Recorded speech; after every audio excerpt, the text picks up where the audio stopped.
Earth's cataclysmic history holds clues to the evolution of nature's most enigmatic creations. While millions of species die out, 3 ultimate adapters survive everything nature throws at them: asteroids, ice, fire, and floods. They battle fierce rivals and triumph to exist even today. Asia, Pakistan. In 1978, a team of fossil hunters discovers something mysterious in rock that was once the bed of the ancient Tethys Sea. When we found it, when we cleaned it, I really wasn't sure what it is. I think it would have 4 limbs. I expect probably it had short hair. We think it's a land animal, we'd expect it to look wolf-like. But then, he spots a tiny S-shaped bone in the ear that couldn't belong to a wolf.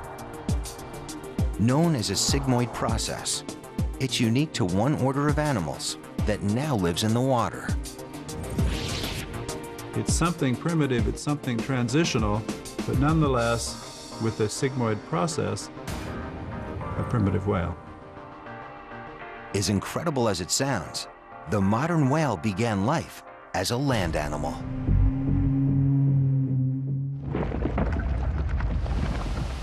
"50 million years ago, Earth is a hot place and home to one of the whale's ancient ancestors, named Pakicetus. About the shape and size of a modern wolf, it lives on a diet of plants and small animals. But climate change has wiped out its food supplies.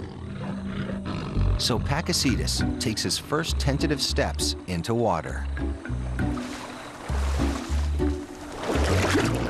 The reason for this risky move? Earth's warmer waters produce an abundance of marine life. So he's lured into the shallow waters by a banquet of food.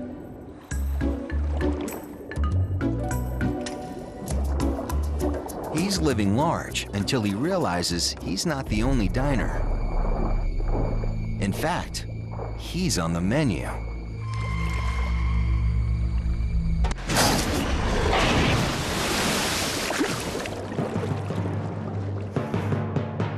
And sure enough, Pakicetus soon disappears from the fossil record. The secret of what happened to him is buried in the earth until 1994. When Philip Gingrich returns to Pakistan to unravel the mystery of this creature's amazing shift from life in one world to another.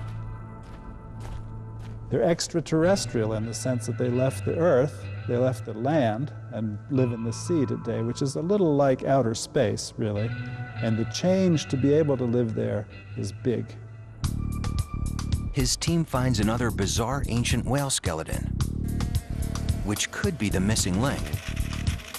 The land animal that finally cut its ties with fresh water.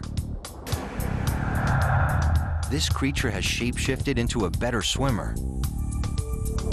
He's got a shorter, more powerful neck for diving. His rear legs widen and become more like flippers. And his tail develops muscles. But it's the teeth of this ancient whale that reveal a critical piece of evidence. Just 4 million years after Pakicetus first enters the water, this whale lives permanently in the sea.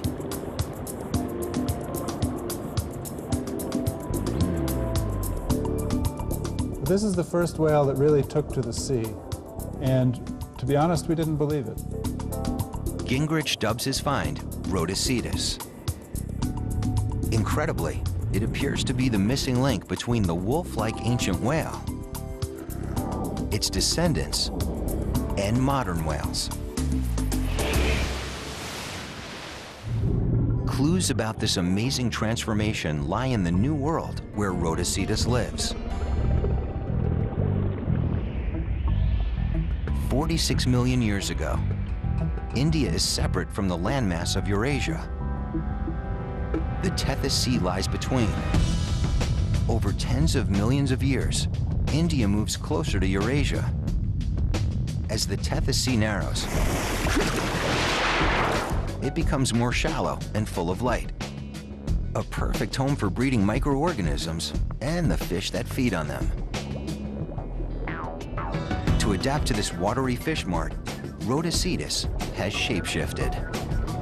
Over millions of years, changes in the genetic makeup of his ancestors that helped the species survive are passed on to him. Rhodocetus has evolved kidneys to process salt water, which he excretes through his urine, and he can live in the ocean full time. Here, there's plenty to eat. Life is good, till he realizes he's not alone. Sharks and crocodiles have found clumsy ancient whales easy meat. So Rhodocetus must adapt to escape his predators, or he's history. Once again, he shapeshifts and evolves an upgrade to his most distinctive feature, his inner ear. Professor Fred Spoor studies the organ of balance key to the survival of Rhodocetus. The organ of balance inside the inner ear is an absolutely vital, a key organ to function for any animal. It's an organ that makes you aware, conscious or subconscious, whether you're moving, and it helps you to keep your balance and not fall over. Spoor produces a model of the human inner ear, enlarged 12 times. It consists of 3 canals at right angles filled with fluid. The fluid moves when the head moves. Nerve cells register the fluid movements and send signals to the brain. Then, the brain instantly decodes the signals and adjusts our balance so we don't fall over. But acrobatic behavior makes the fluid in our inner ear slosh around, sending scrambled messages to the brain and causing dizziness. Spoor discovers that whales develop a way to prevent dizziness. For comparison, actually look at the inner ear of a whale that has also been enlarged 12 times.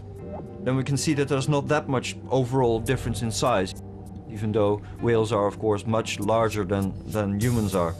However, the enormous difference is that the bit that deals with balance, here and here, is enormously reduced in the whale. The whale's inner ear is so small that the liquid inside barely moves.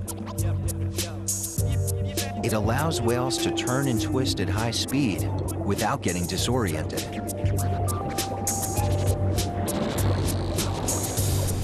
This unique trait makes Rhodocetus agile enough to outmaneuver predators for millions of years. He survives and continues to evolve. But his descendants are about to face 2 new monster problems: climate change and a terrifying new predator. 39 million years ago, Basilosaurus, the T-Rex of the sea, is thriving. He's a fully equipped super predator. He's got incredible eyesight, ace hearing, and a long, thin body to hunt in shallow waters. But he's also kept 2 leftover parts from his terrestrial past. The most interesting thing about Basilosaurus is the retention of hind limbs with all the bones right down to the tips of the toes. So they are a vestige of a former life on land. They're a token of this giant's humble beginning on land as Pakicetus. And his change in size turns him from the hunted into the hunter. Now he's got the goods to take on his old foe, the shark.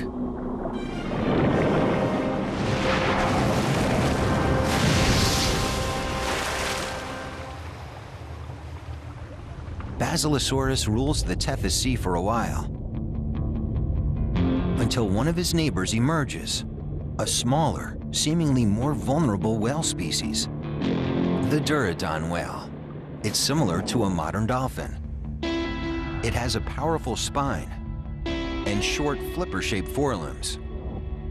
And like the modern dolphin, it has a tail fluke. But at just 5 meters long, it's much smaller than Basilosaurus. Only one of these two species will survive to become ancestor to the modern whale. Will it be little Durodon or the giant Basilosaurus? According to the fossil record, 36 million years ago, the mighty Basilosaurus dies out. What happened? Philip Gingrich theorizes that Basilosaurus evolved its long, thin body to hunt in shallow waters, which was working for him until climate change struck again.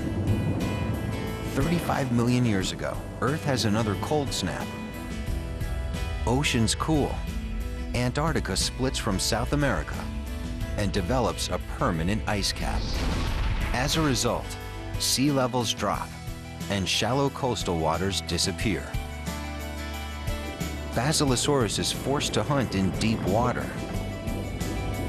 But here, he struggles.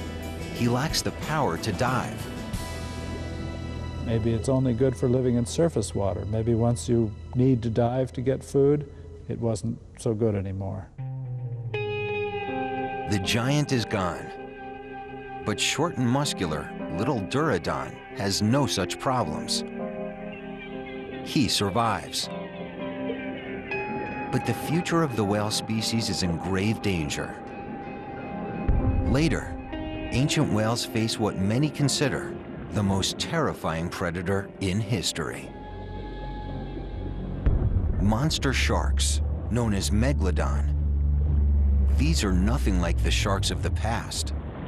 Weighing in at 46,000 kilos, the megalodon shark's mouth is so big, a human could stand upright inside it.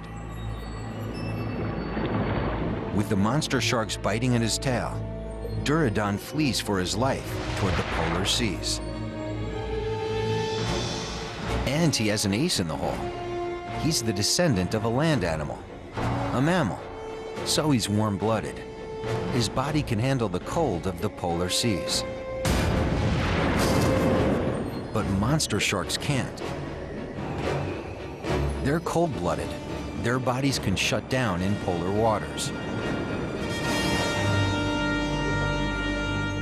Durodon has his eyes on the prize and wins, surviving to become the ancestor to modern whales.